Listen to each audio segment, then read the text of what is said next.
नमस्कार, मी सीमा. आपल्या यूट्यूब चॅनलवर तुमचे अगदी मनापासून स्वागत आहे.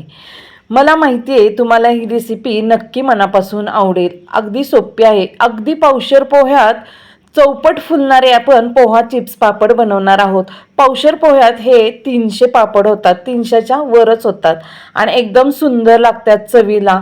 त्याच्यामुळे ही रेसिपी सोपी आहे बनवायला सुद्धा आणि एकदम खायला सुद्धा चविष्ट आहे. तर आपण सुरुवात करूया. इथं मी पावशेर पोहे थोडे थोडे करून चाळून घेत आहे.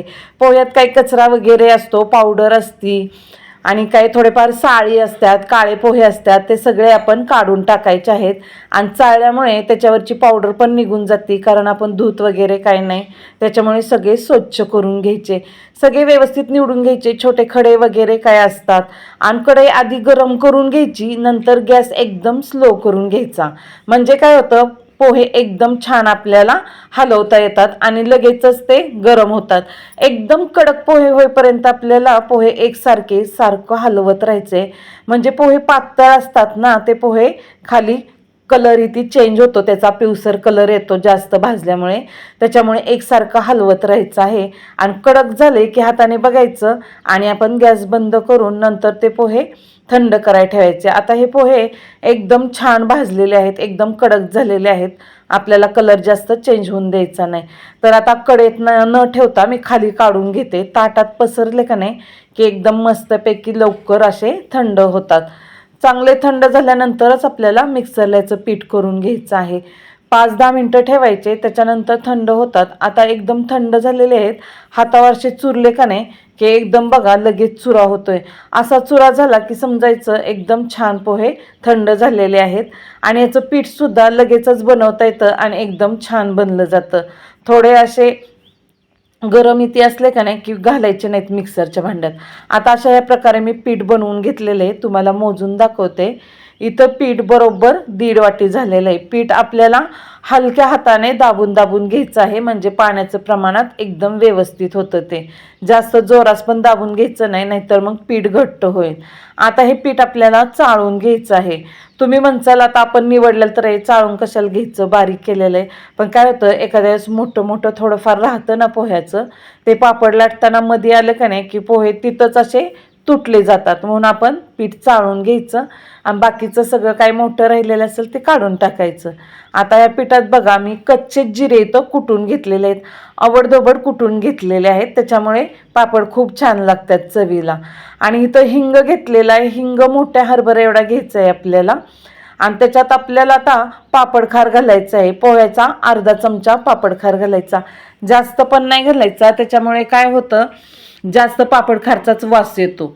आणि इथं मी लाल तिखट कलरसाठी घेतलेलं आहे. तुम्हाला जर तिखट हवं असेल ना, तिखट लागणारं, तर ते पण घाला, पण प्रमाणात थोडंच घाला. नाहीतर काय होतं, पोहे आपण तळले ना खाताना ठसका लागतो. त्याच्यामुळे तिखट असेल जास्त तर थोडंसं घाला.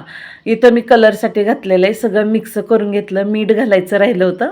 मीठसुद्धा आपल्याला अर्धा चमचा घालायचं आहे, कारण पापड खार आहे ना खरट असतो. त्याच्यामुळे मीठ अर्धा चमचा घालायचं, म्हणजे प्रमाण एकदम परफेक्ट होतं. आणि हे असं प्रीमिक्स तुम्ही बनवून ठेवलं का नाही की तुम्हाला वाटेल तेव्हा, तुम्हाला कधी टाईम असेल ना त्यावेळेस तुम्ही पापड बनवू शकता. त्यासाठी असं प्रीमिक्स बनवून ठेवायचं. तर आता इथं बघा मी 1.5 वाटी पिठाला 3 वाट्या पाणी घेत आहे. मेजरमेंटच्या कपानेच पाणी घेतलेलं आहे, बरोबर 3 कपच पाणी घेतलेलं आहे. आता गॅस फुल करून पाण्याला चांगली उकळी येऊन द्यायची आहे आपल्याला. पहिल्यांदा गॅस फुल केला, उकळी आली की नंतर आपण गॅस कमी करणार आहोत. तर आता पाणी एकदम छान उकळलेलं आहे बघा. गॅस एकदम स्लो केलेला आहे मी. आणि त्याच्यात सगळं पीठ एकदम ओतलं तरी काही हरकत नाही, थोडं थोडं घातलं तरी चालतं, कारण याच्या गाठी वगैरे गुठळ्या अशा तांदळाच्या पिठासारख्या होत नाहीत. आणि सगळं एकसारखं लाटण्याने असं हलवून घ्यायचं, किंवा तुमच्याकडं चीक हटायची दांडी इथे असेल ना लाकडी, त्याने हटून घ्यायचं सगळं व्यवस्थित. सगळं मिक्स करून घ्यायचं. पीठ कोरडं राहून द्यायचं नाही आपल्याला कुठं. सगळं छान असं हलवत राहायचं. एकसारखं पटापट हलवून घेतलं का नाही की लगेच ते पाणी सगळं शोषून घेतं. आता पीठ सगळं व्यवस्थित छान हलवलं आहे बघा, सगळं मिक्स झालेलं आहे एकसारखं. आता आपल्याला हे अर्धा तासासाठी झाकून ठेवायचं आहे. एकदम पॅक बंद झाकून ठेवायचं आणि गॅस बंद करायचा. म्हणजे काय होतं, पीठ एकदम छान मुरलं जातं आणि मस्त मौसूद असं होतं. आता अर्ध्या तासानंतर आपण झाकण काढून बघितलंय, पीठ एकदम छान मस्त मुरलेलं आहे, एकदम मौसूद झालंय. हातावर दाबून बघितलं की कळतं. सगळं पीठ कढईतलं असं चमच्याने किंवा उलथण्याने सोडवून घ्यायचं, खाली लागलेलं वगैरे काही नसतं. आणि नंतर ते परातीत एका काढून घ्यायचं. परातीत काढल्यानंतर एकदम गरम पीठ असतं, त्याच्यामुळे आपल्याला मळता येत नाही. एखाद्या पेल्याने वगैरे असं सगळं व्यवस्थित मोडून घ्यायचं. जास्त गुठळ्या झालेल्या नसत्यात, कडक अशा एकदम सॉफ्ट असतं. सगळ्या गुठळ्या मोडून घेत आपल्याला पीठ सगळं एकसारखं एकजीव करून घ्यायचं आहे. बघा आता हे जास्त कडक आहे ना, त्याच्यामुळे आपल्याला हात घालता येत नाही याच्यात. आता सगळं मी व्यवस्थित असं मोडून घेतलेलं आहे. मोडून घेतल्यानंतर काय करायचं, सगळं हाताने मळून घ्यायचं. एकदम सोमट झालेलं असतं, जास्त कडक नसतं. सगळं एकजीव सारखं असं मळून घ्यायचं आहे.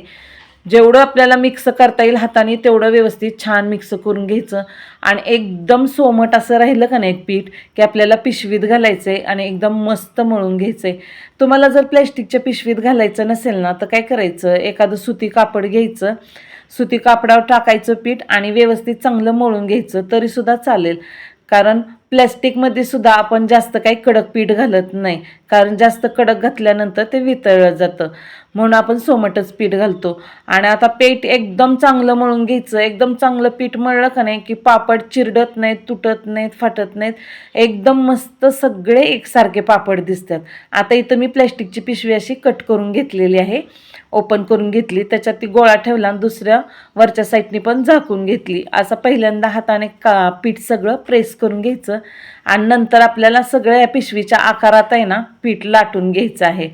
आणि लाटताना एकदम जास्त जाड पण लाटायचं नाही आणि एकदम पातळ पण लाटायचं नाही. जास्त पातळ लाटलं तर मग ते व्यवस्थित निघणार नाहीत चिप्स.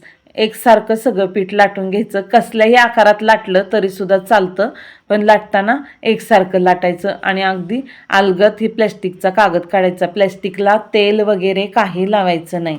माझ्याकडे ही पाणीपुरीचा मोल्ट आहे, त्याने मी इथं पापड बनवत आहे, छोटे छोटे चिप्स पापड. तुमच्याकडे देवाच्या प्रसादाची नैवेद्याची वाटी ती छोटी असते ना, त्यांनी केले तरीसुद्धा चालतील. एकदम पटकन आणि मस्त होतात. आता ह्या मोल्टनी सगळे असे पापड आधी बनवून घ्यायचे आहेत आपल्याला. नंतर हे कडचं जे राहिलेलं पीठ असतं ते सगळं काढून घ्यायचं. ते लगेचच एकसारखं मळून आपल्याला अजून त्याचे भरपूर पापड बनवता येतात. सगळं अलगद असं काढून घ्यायचं आहे. आणि आपल्याला हे छोटे चिप्स पापड वाळत घालताना एक एक उचलून घालायचे नाही आहेत. आपल्याला सगळी पिशवी उचलून सगळे एकदमच घालायचे आहेत. त्याच्यामुळं काही जास्त त्रास नाही किंवा टेन्शन नाही आणि खूप सुंदर होतात हे चिप्स पापड. बघा असं टाकायचं, हलक्या हाताने वरनं थोडंसं दाबायचं आणि सगळे पापड असे बघा किती अलगद अगदी पिशवी काढायची अशी, म्हणजे लगेचच निघते आणि सगळे एकदम टाकले जातात. तुम्हाला जर तसं नको असेल ना तर काय करायचं, पुरी मेकरवर असं एक प्लॅस्टिक ठेवायचं, त्याच्यावर गोळी ठेवायची. आपल्याला केवढा पापड लहान मोठा बनवायचा आहे त्याच्यावर दुसरं प्लॅस्टिक ठेवायचं, थोडं प्रेस करायचं आणि पुरी मेकरवर असं दाबून आपल्याला पापड बनवता येतात. किंवा तुम्ही पोळपाटवर पुरी मेकर नसेल तर लाटूनसुद्धा बनवू शकता. एकदम छान होतात लाटूनसुद्धा. तर बघा किती सुंदर झालं आहे पापड. मोठासुद्धा खूप छान होतो आणि छोटेसुद्धा चिप्स पापड छान होतात. तळायला जास्त तेल कढईत ओतावं लागत नाही. आणि कसे मोठे पापड तळले ना तर ते भरपूर होतात, छोटे आपल्याला हवे तेवढे बनवता येतात. सगळं असं एकसारखं बघा पीठ लाटून घ्यायचं. पीठ व्यवस्थित मळलं का नाही की पापड एकदम सुंदर होत्यात, तुटत नाहीत, फाटत नाहीत, काही नाहीत आणि एकदम झटपट होत्यात आणि सगळे दिसायला व्यवस्थित एकसारखे दिसतात. न तेल लावता सुद्धा एकदम सुंदर होता. बघा हे पापड सगळे रात्रभर फॅन खाली वाळलेले आहेत, तरीसुद्धा आपल्याला 2 दिवस ऊन द्यायचं आहे. म्हणजे काय होतं, वर्ष 2 वर्ष आपल्याला हवे तेवढे टाईम जास्त टिकू शकतात हे पापड, कारण याला तेलाचा एक सुद्धा थेंब लावलेला नाही आणि एकदम मस्त पातळ असे होतात. एकदम सुंदर होतात हे पापड. बघा किती पावशर पोह्यात 300-350 चिप्स पापड होतात आपले आणि एकदम सुंदर होतात. तळायला सुद्धा छान वाटतात आणि खायला सुद्धा एकदम टेस्टी आहेत. ही रेसिपी तुम्ही नक्की बनवा, खूप सोपी आहे. बघा आता तुम्हाला तळून दाखवते. बघा अगदी चौपट फुलतात, मोठे सुद्धा चौपट फुलतात. पण आपल्याला एवढे जास्त पण नको असतात, त्याच्यामुळे छोटे असे बनवले का नाही मुलंसुद्धा आवडीनं खातात आणि आपल्याला हवं तेवढं तळता येतं. तर बघा किती चौपट फुलला आहे पापड. फक्त आपण 1 दिवस फॅनखाली वाळवलंय आणि 2 दिवस उन्हात वाळवून घेतल्यात. एकदम सुंदर होत्यात. रेसिपी खूप सोपी आहे, बनवायला सुद्धा सोपी आहे, खायला सुद्धा खूप टेस्टी आहे. त्याच्यामुळे तुम्हीही बनवा आणि माझ्या चॅनलला लाईक सबस्क्राईब करा.